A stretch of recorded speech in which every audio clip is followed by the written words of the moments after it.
नमस्कार, मैं हूं नीलम तिवारी। आप देख रहे हैं Satyavarta TV news. Satyavarta TV news में आपका स्वागत है। आइए नजर डालते हैं आज के मुख्य समाचारों पर। भिवंडी लोकसभा के लोकप्रिय उम्मीदवार सुरेश टावरे को भारी मतों से जिताने के लिए मानव संसाधन विकास सेल महाराष्ट्र प्रदेश कांग्रेस कमेटी सेल के उपाध्यक्ष छगन पाटिल ने और माजी नगर सेवक परवेश सरदार नियाज कुरैशी से विशेष मुलाकात में जनता से अपील करते हुए कहा कि 20 तारीख को मतदान होगा। कांग्रेस पार्टी के उम्मीदवार सुरेश टावरे जी चुनाव लड़ रहे हैं, तो आप उनको बहुमत से जिताने के लिए किस तरह लोगों से अपील करेंगे? कांग्रेस को जिताना तो इस देश का अभी भवितव्य अगर टिकाना है, ये इलेक्शन डेमोक्रेसी टिकाना है, तो कांग्रेस को जिताना पड़ेगा। सुरेश टावरे एक उम्मीदवार है। हम लोग सब साथ में इंटरव्यू दिए थे। उस इंटरव्यू में हमने सबने कहा था कि भाई जिसको भी टिकट देंगी पार्टी, उसके लिए हम लोग काम करेंगे, और हम लोग काम कर रहे हैं आज। और देश में ऐसी अराजक स्थिति आ गई आज।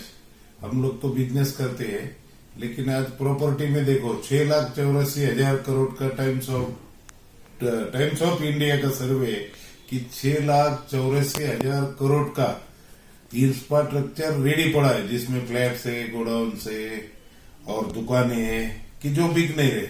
ये हालत देश की है। ये टाइम्स ऑफ इंडिया का सर्वे। उसके बाद जो हर धंधा है, छोटा मोटा धंधा, ये नोटबंदी की वजह से, इसकी वजह से सब खत्म हुआ है। पूरे लोग रास्ते पे। अभी कोई पकोड़ा भजी ये जो चीजें है, ये तो मजाक वाली बात है। चाहे प्राइम मिनिस्टर ने बोला होगा, चाहे किसी ने बोला होगा, लेकिन आज जो एजुकेशन का समस्या इतना बड़ा है, इतनी नवयुवक इस देश में बेकार है, बेरोजगार है, कोई भर्ती नहीं हो रहा है। कास्टिज्म के रिजर्वेशन की वजह से महाराष्ट्र में भर्ती नहीं हो रहा है। ये जात बोलती है हमारा रिजर्वेशन पहला दो, उसके बाद भर्ती करो, तब हम ये भर्ती होने देंगे। मुख्यमंत्री फिर रोक देते हैं। ऐसी देश में पोजीशन है। ये भर्ती कहां से करेंगे? हर जगह माहौल है कि भर्ती करने से पहला जुना है उनकी सैलरी देवे के नहीं देवे। आज बीएसएनएल उठने के कगार पे, जो नंबर 1 की कंपनी थी, एचएएल हिंदुस्तान एरोनॉटिक्स लिमिटेड भी उस हालत पे पहुंच गई है। इस देश में आज जेट बंद हो गई। जेट इलेक्शन के लिए बंद नहीं हो, ये हालत में थी। बैंक ने 3 लाख करोड़ का कर्जा राइट ऑफ किया है इस देश में। आप लोगों के पास आंकड़े भी होंगे, नहीं होंगे तो गूगल पे मिल रहे कि 3 लाख करोड़ का कर्जा राइट ऑफ कर दिया। राइट ऑफ कर दिया तो किसको किया? जो लोगों ने कर्जा लिया था, जो सराहित कर्जा लेने वाले लोग हैं। इसमें कोई गरीब तबके का आदमी को कर्जा नहीं मिलता है। मुद्रा लोन में भी इन्होंने बोला कि 10 लाख देंगे, लेकिन मुद्रा लोन में हर तालुका में 2 उम्मीदवार आज तक आपको ढूंढ के लाना कि भिवंडी तालुका में 2 आदमी को मुद्रा लोन मिला है। ऐसा नहीं है।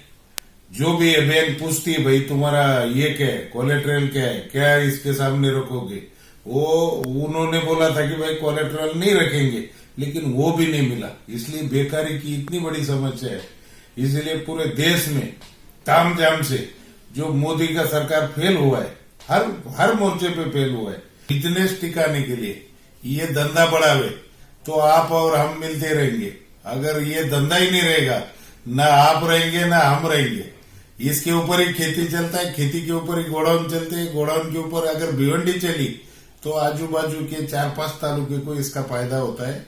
तो भिवंडी को चलाने के लिए मैं सुरेश टावरे हमारे उम्मीदवार को अपील करूंगा। उनको भी बोला है, मैं भाषण में बोला था, इंटरव्यू में बोला था कि भाई भिवंडी को डेवलप करो तो अपने आप शाहपुर चलेगा, उल्लासनगर चलेगा, कल्याण चलेगा और भिवंडी ग्रामीण चलेगा। ये चलाने के लिए भिवंडी चलना जरूरी है, और मतदाताओं को भिवंडी चलाना है तो कांग्रेस जैसी मजबूत सरकार लाना चाहिए, जिसकी वजह से पावर की समस्या है या जो सब्सिडी मिल रहा है। भिवंडी जो शहर है आज तक सब्सिडी पे चला है। वैसा भी ऊपर वाले ने ये ट्रस्ट की जगह है। यहाँ एक वज्रेश्वरी ट्रस्ट है, दूसरा दरगाह रोड ट्रस्ट है। ये ट्रस्ट की भूमि में सब जो आता है वो मेहमान होता है। तो ये सब मेहमानों को मिलके भिवंडी से फिर से कांग्रेस जिताना चाहिए और ये धंधे को बढ़ाना चाहिए।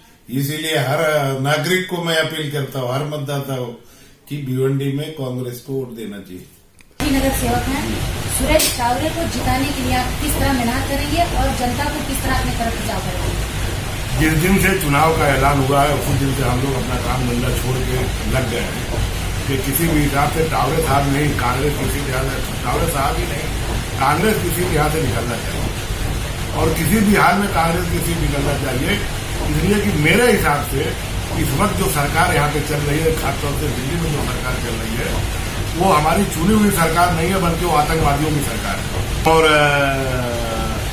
पाटिल साहब अभी 3 दिन पहले एक बड़ी टीम लेके हम लोगों का, चूंकि ग्रामीण में भी हर गांव में 2-4 लोग हैं जो ऊंचे ओहदे पर और हम लोगों के कारोबार के हिसाब से हम लोगों का ताल्लुकात है, उन लोगों के यहाँ भी हम लोग गए, कई गाँव में गए हम लोग और वहाँ पे जाके हमने लोगों से पूछा, उन लोगों ने खुद से भी कहा कि नहीं, टावरे साहब को हम इसलिए वोट देंगे कि टावरे साहब अच्छे आदमी हैं। दूसरी बात यह है कि टावरे साहब आएंगे तो कम से कम धंधा पानी चलेगा। वो लोग बिल्कुल बेरोजगार हो गए, जो महीने का लाखों रुपया कमा लेते थे आज वो सैकड़ों रुपया भी नहीं कमा पा रहे हैं। जो लोग 4 व्हीलर से चल रहे थे, मोटरसाइकिल उनके पास नहीं बची है।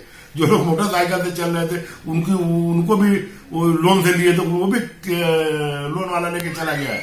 तो इस तरीके से जनता बहुत त्रस्त है और मैं इसके मैं कोई व्यक्तिगत इल्जाम मतलब वो सामने वाले कैंडिडेट के ऊपर नहीं लगाना चाह रहा हूँ। वो भी आपने अगर ये सुना होगा कि टावरे साहब काम नहीं कर रहे हैं, तो ये भी सुना होगा कि जो मौजूदा एमपी हैं वो कौन सा काम उधर कर रहे हैं।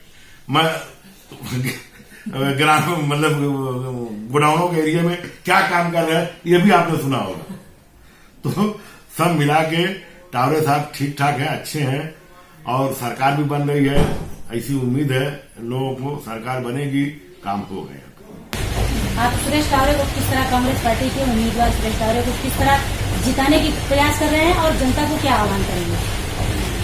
सुरेश काशीनाथ टावरे पहले भी हमारे भिवंडी के अच्छा काम कर चुके हैं, महापौर के ओहदे पर रह चुके और काफी अच्छा उन्होंने यहाँ का कामकाज किया। और जब ये लोकसभा के उम्मीदवार बनाए गए कांग्रेस पक्ष के, तो हम अपने शहर के लोगों में बहुत खुशी हुई कि ये दोबारा हमें मौका मिला है अपने सुरेश टावरे साहब को लाने के लिए। और इनके लिए हम सब बहुत ही यानी एकजुट होकर के हिंदू मुसलमान जो भी लोग हैं, अभी सभी समुदाय के लोग, इन्हें ज्यादा से ज्यादा वोटों से जिताने की कोशिश चालू है हमारी और ये आएंगे। आज के लिए बस इतना ही। कल फिर मिलेंगे इसी वक्त इसी चैनल पर। तब तक के लिए दीजिए इजाजत। धन्यवाद।